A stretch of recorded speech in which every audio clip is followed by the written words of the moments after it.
रामचंद्र भत्रे विद्यालयामध्ये विज्ञान शाखेतील विद्यार्थिनी जे आहे उपासना गावड या ठिकाणी येत आहे. ती तिचं वैशिष्ट्य पाहायला गेलं तर सुरुवातीपासून या स्पर्धेमध्ये ती सहभागी होत असते आणि अतिशय हुशार विद्यार्थिनी जी आहे ही रामचंद्र भत्रे विद्यालयातील विज्ञान शाखेमध्ये यावर्षी शिकत आहे.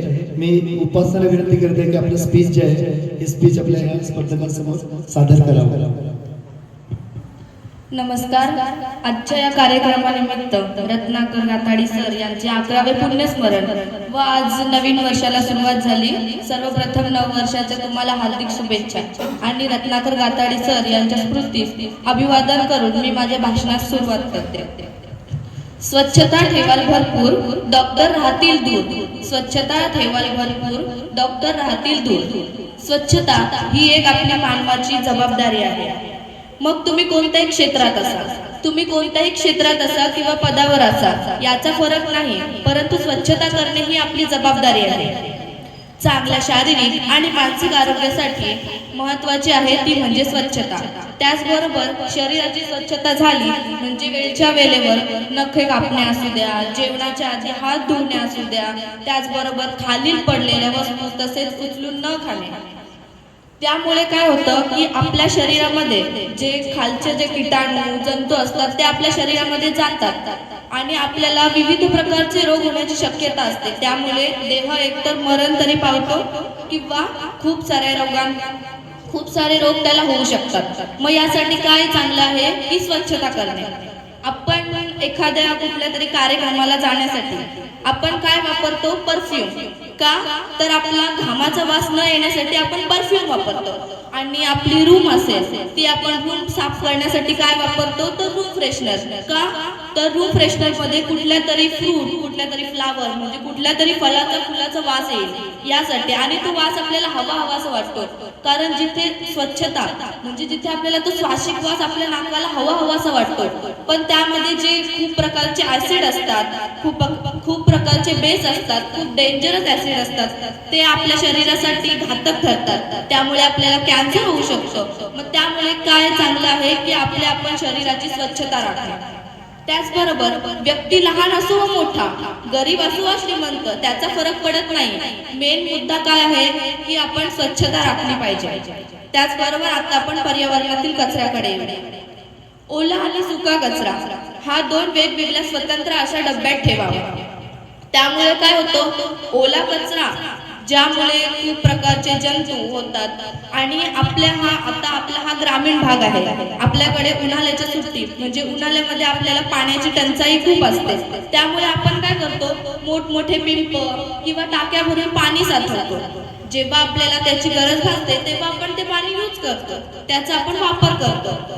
पण त्या पाण्यामध्ये हा जो मधला जो कालावधी असतो, जो त्या पाण्याचा साठवण केलेला जो कालावधी असतो, त्या कालावधीमध्ये त्या पाण्यामध्ये छोटे छोटे डास निर्माण होतात. ते आपल्याला दिसत नाही, ते अगदी सूक्ष्म प्रकारचे असतात. ते नंतर पाणी आपण ग्रहण केल्यामुळे आपल्या शरीरात सुद्धा रोग होऊ शकतात. पडलेले अन्न तसेच दूषित पाणी पिल्यामुळे आपल्याला कावीळ, टायफॉइड, चिकनगुनिया यासारखे रोग होऊ शकतात. त्यामुळे आपल्याला महत्त्वाचे काय आहे की आपण स्वच्छता केली पाहिजे. त्याचबरोबर कुठलेही रोग शरीरासाठी अपायकारक असतात, परंतु ते दवाखान्याचा खर्च सुद्धा वाचवतात. त्यासाठी महत्त्वाचं काय आहे तर स्वच्छता. म्हणजे तुम्ही कुठल्या पण मुद्द्यात जा, कुठल्या पण क्षेत्रात जा, पण तुम्हाला फायनल आन्सर जे आपण म्हणतो की आपला शेवटचा जो उत्तर तो येतोय तो म्हणजे स्वच्छता. स्वच्छता राखणे फार आवश्यक आहे. त्याचबरोबर आता आपण काय करतो की आपले घर स्वच्छ कसं राहील याकडे लक्ष देतो. पण जेव्हा असं कोणाकडून तरी आपण ऐकतो की आज गावाची स्वच्छता आहे, आज गावातील मंदिरांची स्वच्छता, तिकडे मात्र आपण पाठी लागतो. का तर आपल्याला कोणीतरी पाहेल, आपली जी जवळची माणसं आहेत ती आपल्याला बोलतील, आपला जो फ्रेंड सर्कल आहे तो आपल्याला बोलेल, अरे तू आणि तिकडे गटार वगैरे नाला वगैरे साफ करतेस तू. त्यामुळे आपण काय करतो? जे काही कार्यक्रम असतात त्यामध्ये आपण मागे राहतो. पण असं मुळात करूच नये, कारण की स्वच्छता ही फार महत्त्वाची आहे. त्याच प्रकारचे विविध रोग आपल्याला होऊ शकतात. त्यामुळे भारत सरकारचा जनजागृती प्रत्येकाच्या मनात निर्माण व्हावी यासाठी राष्ट्रपिता महात्मा गांधी यांच्या जयंती निमित्त म्हणजे 2 ऑक्टोबर 2014ला स्वच्छ भारत अभियान या अभियानाची सुरुवात केली. या अभियानाची सुरुवात फक्त पण सरकारनेच या अभियानाची सुरुवात केली, पण एकट्या सरकारमुळे होणार आहे की नाही सांगा मला. हा अभियान पूर्ण सफलरित्या पार पाडू शकणार आहे नाही, त्यासाठी आपल्या जनतेची सुद्धा साथ हवी लागते. पंतप्रधान नरेंद्र मोदी यांनी आपल्या जनतेला आव्हान दिले आहे, तुम्ही पण स्वच्छता करा. अरे तिकडे कॅनडा सारख्या राज्यात मोठमोठे सेलिब्रिटी सुद्धा येऊन स्वच्छता साफ करू शकतात, तर आपण काय चीज आहोत. तिकडे वाराणसी येथील गंगेच्या तीरावरील 80 घाट आहे. तो 80 घाट खुद्द पंतप्रधान नरेंद्र मोदी व त्यांचे सहकार्य यांनी उतरून 80 घाट स्वच्छ केला. आणि आपण काय बघतो, हा तर आपला गाव आहे, तिथे तरी कशाला जायचं. हा तर दुसऱ्यातला परगाव आहे, तिथे कशाला जायचं. ते तर आपल्या भारताचे पंतप्रधान असून ते नाही लाजले, तर आपल्याला कसली लाज आली. त्याचबरोबर आता आपण डेंग्यू मलेरिया हे कशामुळे होतं, आपली जी नाले गटारे असतात ती तुंबल्या, म्हणजे ती जर पूर्ण ओतून गेली तर त्यामुळे होतं.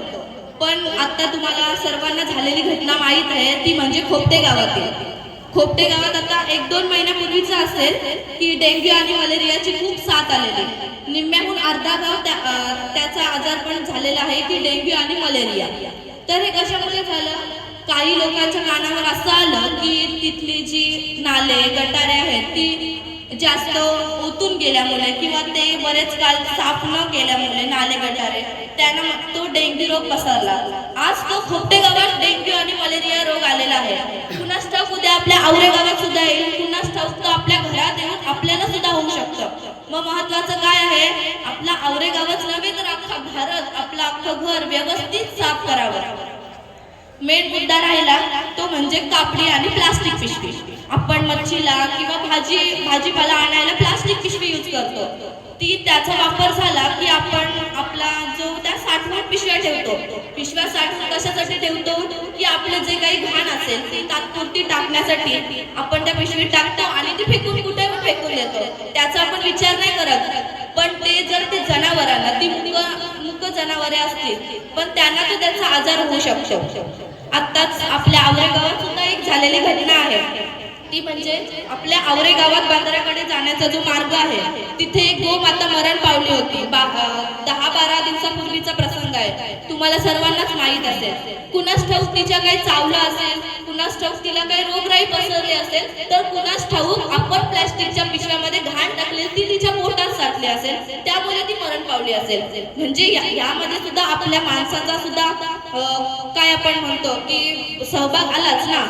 म्हणजे आपल्या मुले सुद्धा मुकदी जनावरं सुद्धा मरण पावू शकतात. मग यासाठी काय आहे, स्वच्छता. आणि प्लास्टिकच्या पिशव्या अजिबात वापरायच्या नाही. भाजीपाल्याला मच्छीला जायचं असेल तर कापडी पिशव्या नेऊ ना आपण, कारण ती प्लास्टिकची पिशवी हजारो वर्षापासून ती डिकम्पोज बोलतो ना आपण, कुजत नाही. पण आपला कापड ना कुजायला लागतो, तो विरळ होत जातो. त्यामुळे काय आहे तर आपण कापडी पिशव्या वापरायला पाहिजे. त्यानंतर आलं की आपण कॅनडा सारखे राज्य पाहू शकतो. देश आउट ऑफ कंट्री आपला आहे कॅनडा. तिथे डॉक्टर श्री नानासाहेब धर्माधिकारी प्रतिष्ठान यांनी कॅनडामध्ये जाऊन तिथली सर्व स्वच्छता केली आहे.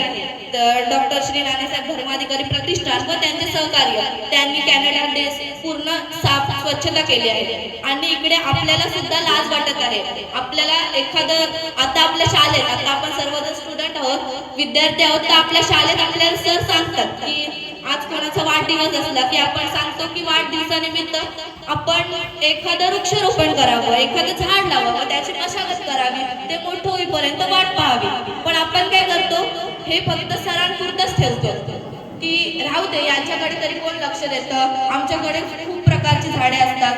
परंतु झाडे हे आपल्याला ऑक्सिजन देतात. परंतु ऑक्सिजन आता तर आपण पाहू शकलो की आपण खूप प्रकारचे झाडं आपण तोडतो. आणि मेन ऑक्सिजनची आपल्याला गरज कधी भासली, कोविड काळात आपल्याला समजलं. ज्याला कोणाला कोरोना झाला असेल किंवा साधा खोकला जरी आला, खोकला ताप जरी आला, तरी पण त्यांना दवाखान्यात ऍडमिट करण्यात आलं आहे. आणि तेव्हा त्यांना समजलं की ऑक्सिजनचा एक जो कॅन असतो ना, त्याची प्राइस किती आहे, त्याची किंमत किती आहे. मग याच पद्धतीने काय आहे की आपण स्वच्छता करणार. स्वच्छता जर आपण करू तरच जपा थर ओझोनचा, लोप होईल उष्णतेचा. त्याचबरोबर ओझोन लेअर सुद्धा आपल्याला जपता आला पाहिजे. त्याचबरोबर परिसर ठेवा स्वच्छ, तरच निरोगी व्हाल. आपल्या आजूबाजूचा परिसर सुद्धा आपल्याला स्वच्छरित्या ठेवता आला पाहिजे. त्यामुळे आपल्याला कुठलेही रोगराई पसरणार नाही. आणि आतापासून आज हा नवीन वर्ष आहे. आज नवीन वर्षाची सुरुवात आज आपण स्वच्छता कशी करता येईल, अस्वच्छता मुळीच करू नये, परंतु स्वच्छता कशी करता येईल या रीतीने आपण पाहूया. सर्वांचा निर्धार असेल की आजपासून जरी आपण वर्गात गेलो, जरी आपण कुठे रस्त्यावर जात असतो, तरी आपण कुठल्या वेगवेगळ्याही गावात गेलो, तिथे जर आपल्याला कचरा दिसेल तर ती आपल्या बाजूला करण्यात यावी. मागे मी म्हणाले की स्वच्छ भारत अभियान या अभियानाअंतर्गत रेल्वे, बस स्थानक, स्वच्छता शौचालय येथे ना ते पोस्टर असं काही नाही की आपण एखाद्या गावात गेलो की तिथे पोस्टर लावतात येथे थुंकण्यास मनाई आहे. सर्वांनी पाहिलं असेल की तो पोस्टर तो बॅनर आहे. जोपर्यंत तो बॅनर नवीन आहे, जोपर्यंत तो पोस्टर नवीन आहे, जोपर्यंत त्या पोस्टरच्या आजूबाजूची जी लोक आपल्याला पाहतात तोपर्यंत आपण काय करतो, इथे पोस्टर लावले, इथे थुंकण्यास मनाई आहे, आपण इथे थुंकता कामा नये. पण जेव्हा तो पोस्टर जुना होतो, जेव्हा तो बॅनर जुना होतो, तेव्हा आपण जाऊन तिथेच थुंकतो. त्यामुळे काय आहे तर तिथे थुंकता नाही.